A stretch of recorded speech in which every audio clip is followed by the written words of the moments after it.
It was supposed to be a peaceful family home. Henry, 75 years old, had lived with his daughter Emily and her husband Robert for many years. He was getting older, slower, and needed more help around the house. But Henry never expected the family he trusted to turn against him.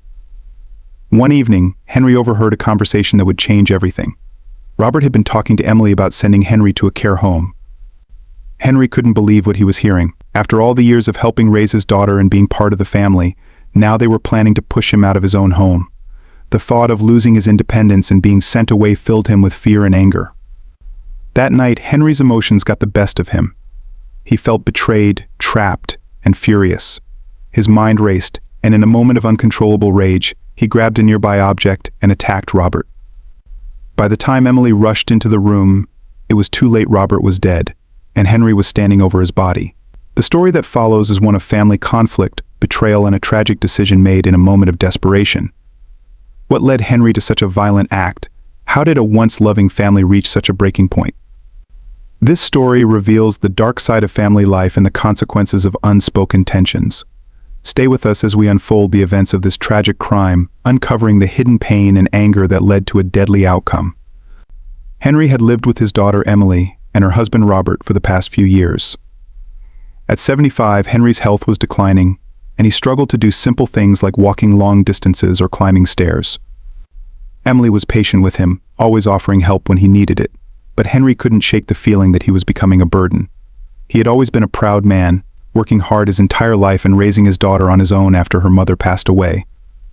He never imagined that his later years would feel like such a weight on his family. Robert, Emily's husband, was a different story. He had never been close to Henry and often seemed frustrated by his presence in the house. Robert was a man who valued order and control, and Henry's growing needs didn't fit neatly into the life Robert wanted to live.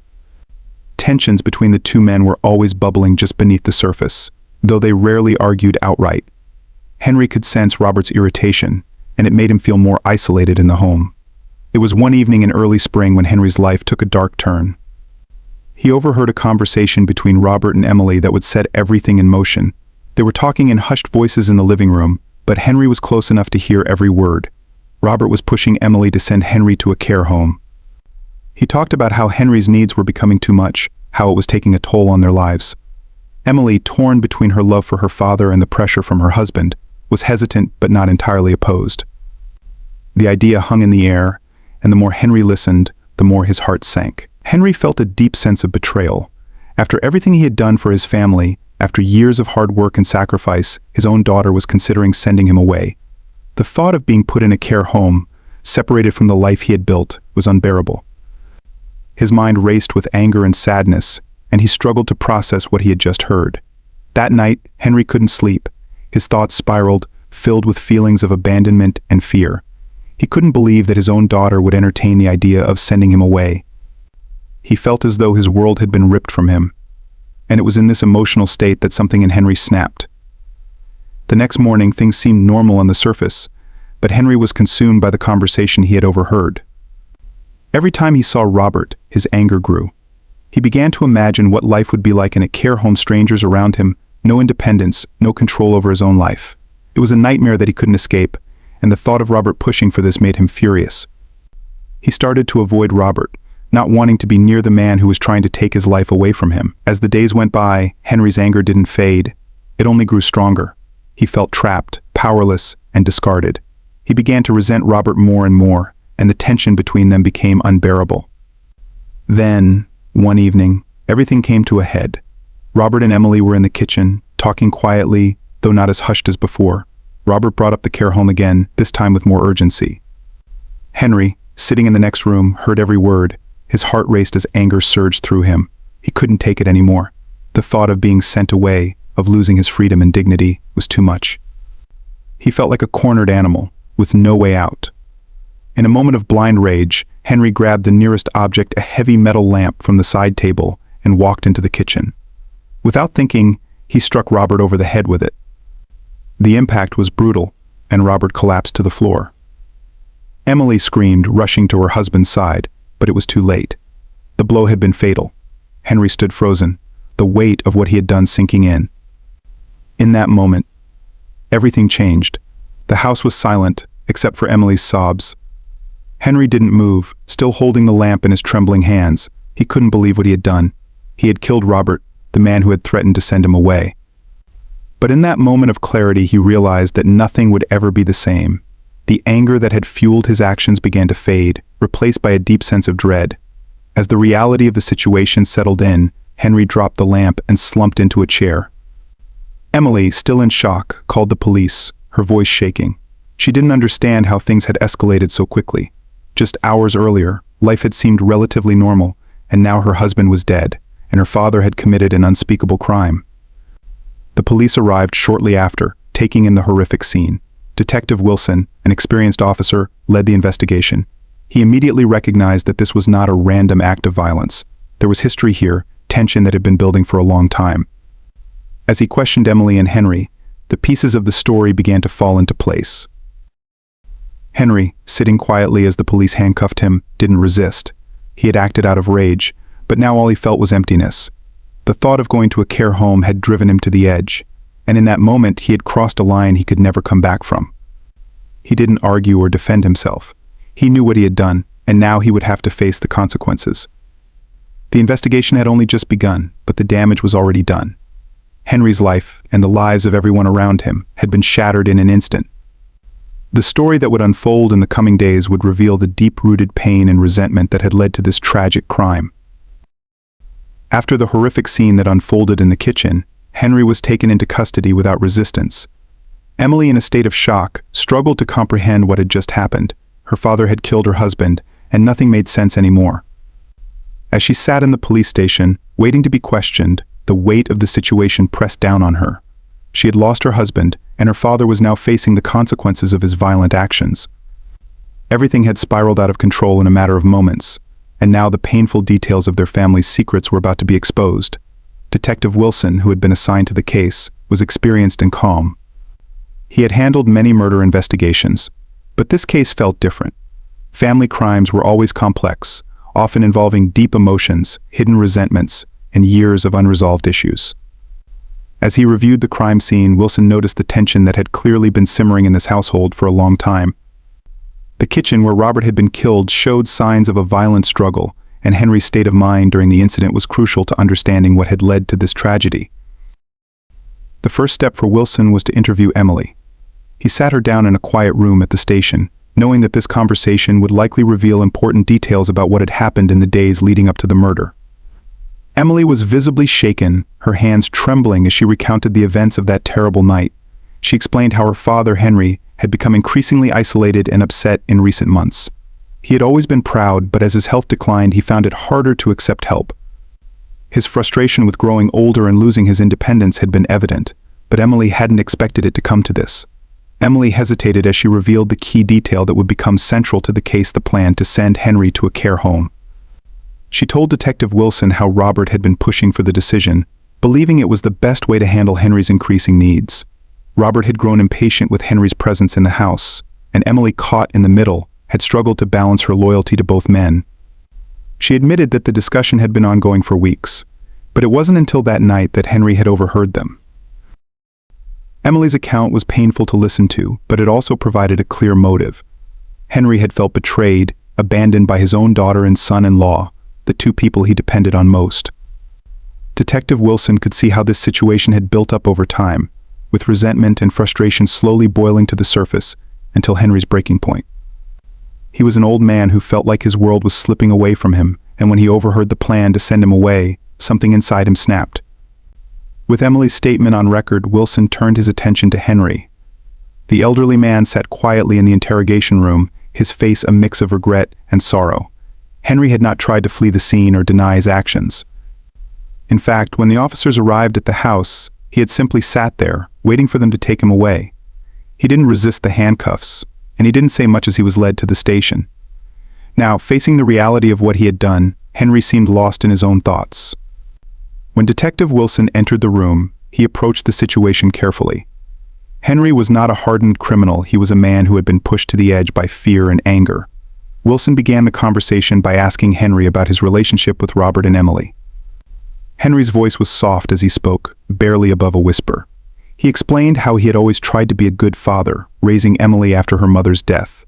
He had been proud of her, and when she married Robert, Henry had hoped for a peaceful life in his old age. But things had changed. Henry admitted that he had overheard Robert and Emily discussing the care home. He felt betrayed, like they were planning to get rid of him because he was no longer useful. The thought of being sent away filled him with dread, and he couldn't bear the idea of losing control over his own life. His emotions had built up over time, and when he overheard them that night, something inside him snapped. He had acted on impulse, grabbing the nearest object and striking Robert before he even realized what he was doing. Henry's confession was heartbreaking. He wasn't a man who wanted to kill, he was a man who had been consumed by fear, loneliness, and anger. Detective Wilson listened carefully, understanding the deep emotional struggle that had led to this moment. But the fact remained, Henry had taken a life. No matter how much regret he felt now, there was no undoing what had been done. The investigation continued, with the police gathering evidence from the house, talking to neighbors, and piecing together the events that led to the murder. Neighbors had heard arguments in the weeks before, but no one had expected things to escalate this far. Many described Henry as a quiet man who kept to himself, but they had noticed the tension between him and Robert. Some had even seen Robert lose his patience with Henry on occasion, though nothing had seemed out of the ordinary at the time. As Detective Wilson built the case, it became clear that this was not just about a single moment of violence. It was about the slow deterioration of a family, the unspoken resentments, and the difficult choices that come with caring for an aging parent. The deeper Wilson dug, the more he realized how much pain had been hiding beneath the surface of this household. As the investigation wrapped up, Henry remained in custody, awaiting his trial. Emily, devastated by the loss of her husband and the actions of her father, struggled to cope with the overwhelming grief and guilt. She was caught between love and anger, torn apart by the tragedy that had shattered her family. The case was far from over, and the trial would reveal even more painful details about the relationships and decisions that had led to this tragic crime. As Henry's trial approached, the small community where the crime occurred became captivated by the case. It wasn't every day that a 75-year-old man stood trial for murder, especially involving a family tragedy like this one. The courtroom was filled with people who wanted to hear the details of what had led to such a shocking event. Media coverage of the trial spread, and soon, everyone knew Henry's name and the story of how he had killed his son-in-law Robert in a fit of rage. Henry's lawyer prepared a defense based on his fragile mental state. They argued that Henry had been overwhelmed by the fear of being sent to a care home, believing that his daughter and son-in-law were abandoning him. The defense focused on Henry's age, his declining health, and the emotional toll of hearing that his family was planning to send him away. They painted a picture of a man who had been pushed too far, whose fear of losing his independence had clouded his judgment in a moment of anger.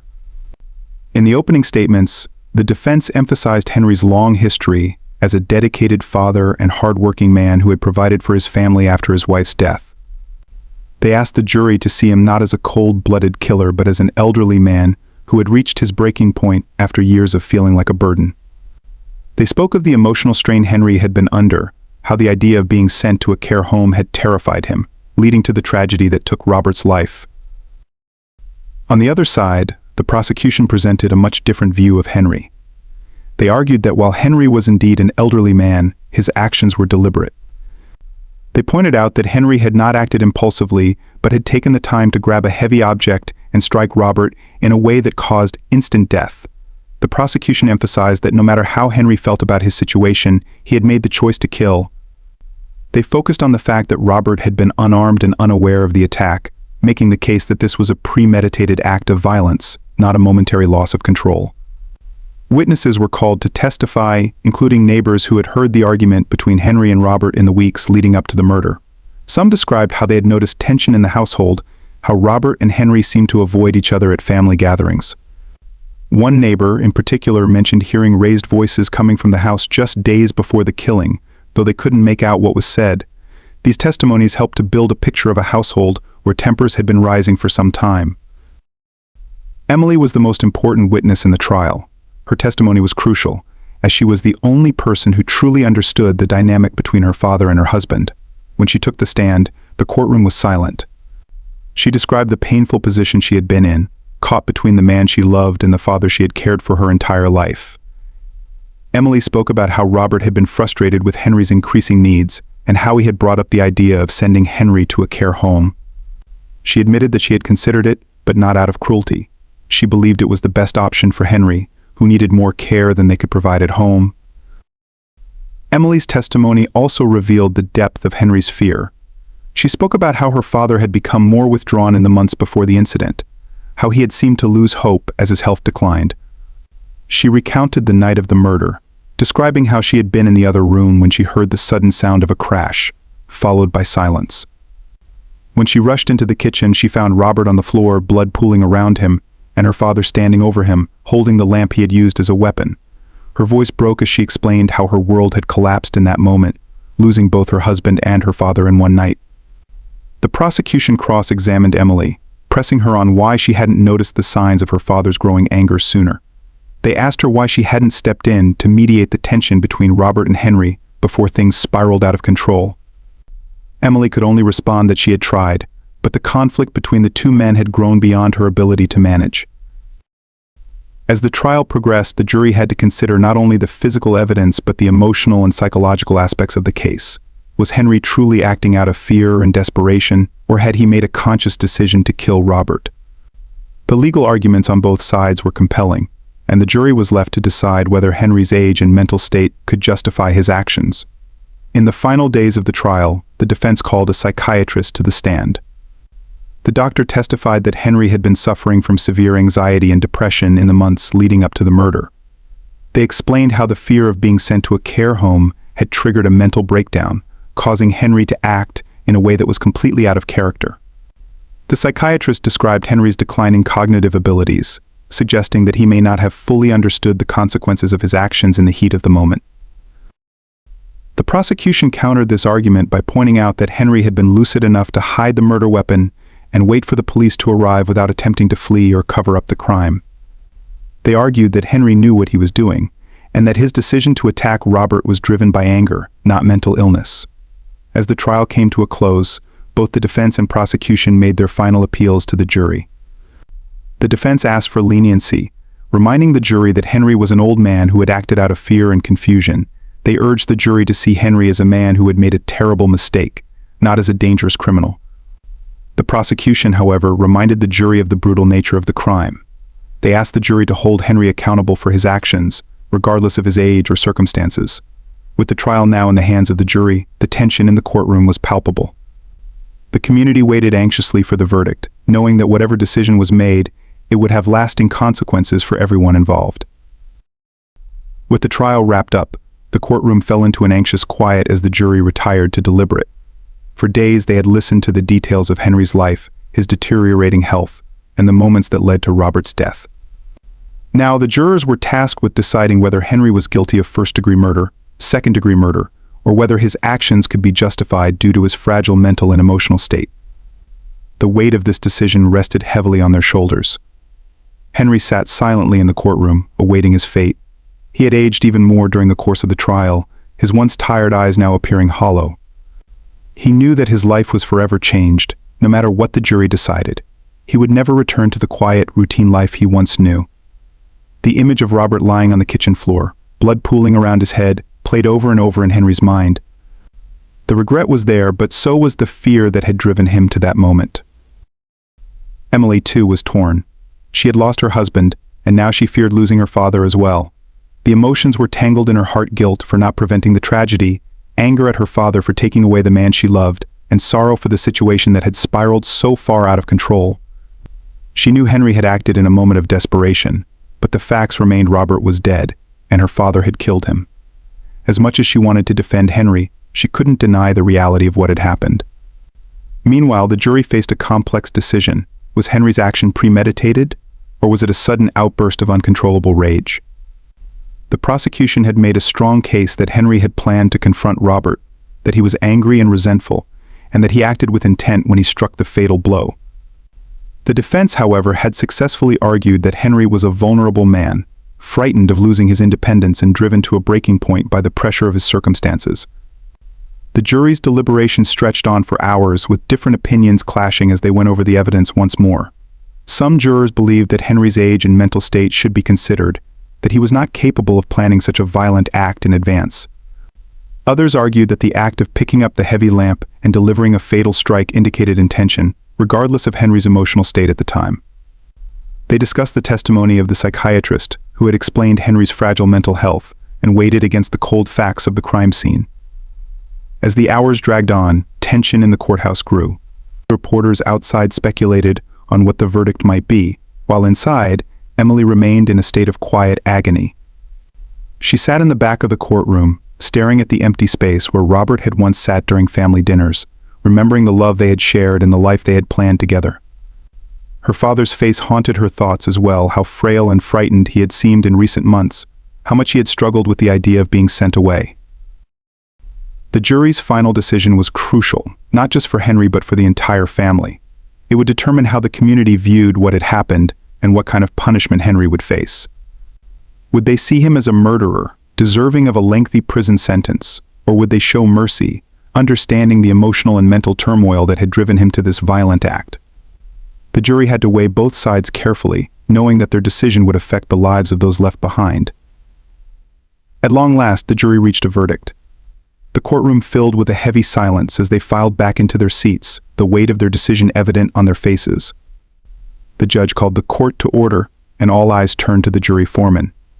Henry's hand shook slightly as he waited to hear what would happen next. Emily could hardly breathe, her heart pounding as she prepared for whatever came next. The foreman stood and delivered the verdict guilty of second-degree murder.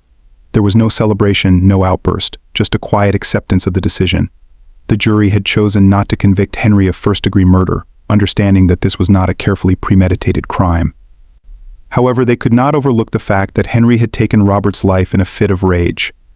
The second-degree murder conviction meant that Henry's actions were deliberate but not planned well in advance. The courtroom remained quiet as the reality of the verdict set in. Henry's sentence would follow, and although it would likely be a long one, the jury's decision acknowledged the emotional factors at play. They had shown some measure of mercy, understanding that Henry was a broken man at the time of the crime. Still, the law required that he be held accountable for what he had done. Emily broke down in tears. The man she had loved was gone forever, and now her father was going to prison for taking his life. Her family was shattered, and there was no way to put the pieces back together. The trial had given her some sense of closure, but it had also opened deep wounds that would take years to heal, if they ever could. Henry, sitting quietly, felt the weight of the verdict. He had known that prison was inevitable, but now the reality of it hit him fully. He had acted out of fear, not thinking clearly, and now he would pay the price. The years ahead would be long and lonely, spent reflecting on the moment when everything changed. The judge announced that sentencing would take place in a few days, and the court was adjourned. Henry was led away in handcuffs, his frail body a stark contrast to the violence he had committed. Emily watched him go, knowing that this was the last time she would see her father as a free man. The courtroom was packed once again for Henry's sentencing. The air was heavy with anticipation as the judge prepared to deliver the final ruling. After the jury's verdict of second-degree murder, the next step was to determine how long Henry would spend behind bars. Despite his age and the mitigating factors that had been discussed throughout the trial, there was no escaping the fact that he had killed his son-in-law, Robert. The law demanded accountability, even for a man like Henry, whose life had unraveled in the worst possible way. Henry sat quietly, his frail hands resting on the table in front of him. He knew that this moment would define the rest of his life, but there was a strange calmness about him. He had made peace with his fate, knowing that his actions had taken Robert's life and shattered his family. Now he waited for the final words that would seal his future. Emily sat in the back of the courtroom, her face pale and drawn. She had already lost so much: her husband, her father's freedom, and the family she had once known. The weight of everything hung heavily on her. No matter what the sentence would be, she knew that her life would never return to what it was. She would have to live with the memory of that terrible night and the consequences that had followed. The judge began by acknowledging Henry's age and declining health, factors that the defense had emphasized throughout the trial. He spoke of how the court understood the emotional turmoil Henry had been under when he committed the crime. However, the judge also made it clear that murder, no matter the circumstances, required justice. The law had to be upheld, and the gravity of taking another person's life could not be overlooked. Henry's sentence was 15 years in prison, with the possibility of parole after 10 years. For a man of Henry's age, this was essentially a life sentence. The courtroom was silent as the sentence was delivered. Henry's face remained expressionless. He had expected this outcome, and though it meant spending the rest of his life in prison, There was a sense of relief in knowing that the long, painful process was finally over. Emily couldn't hold back her tears. She had known that her father would likely spend the rest of his life in prison, but hearing the sentence made it real in a way that nothing else had. Her heart ached for the father who had raised her, and for the husband she had lost. Her family had been torn apart by a single act of violence, and now she was left to pick up the pieces. As Henry was led away in handcuffs, the reality of what had happened began to sink in. He would never again see the inside of his home, never again enjoy the simple pleasures of life outside those prison walls.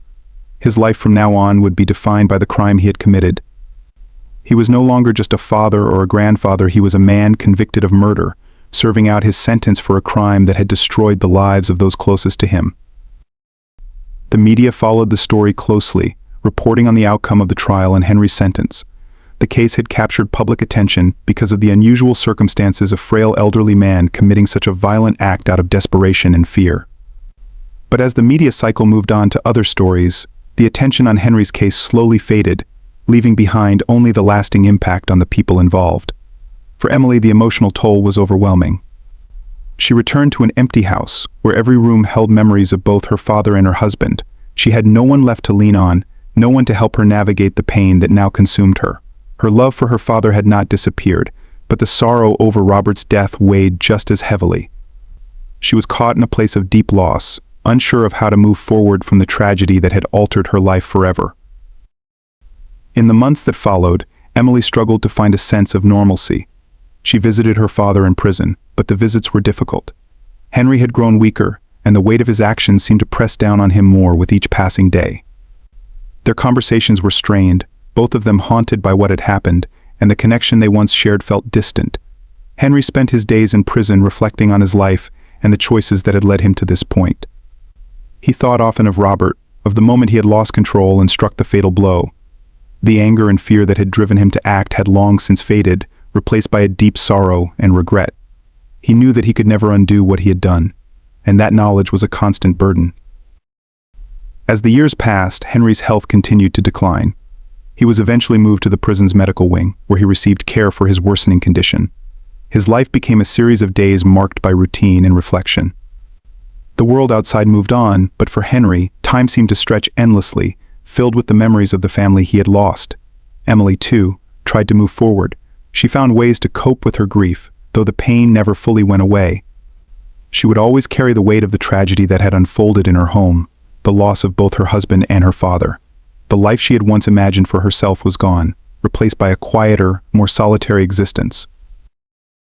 In the end, the story of Henry, Emily, and Robert became a cautionary tale about the dangers of unspoken emotions and the destructive power of fear. A family that had once been bound by love was torn apart by a single moment of violence, and the consequences of that moment would linger for years to come. Henry died in prison a few years into his sentence, his body finally giving in to age and illness. He passed away quietly, alone in his cell, leaving behind the legacy of the crime that had defined the final chapter of his life. For Emily, there was some small measure of peace in knowing that her father's suffering was over, but the scars of what had happened would remain with her forever. The case of Henry's crime may have faded from the headlines, but for those involved, the impact was permanent. The murder of Robert, born out of fear and desperation, had irrevocably altered the lives of everyone connected to it. The aftermath of that single moment would echo through their lives long after the court had delivered its final sentence.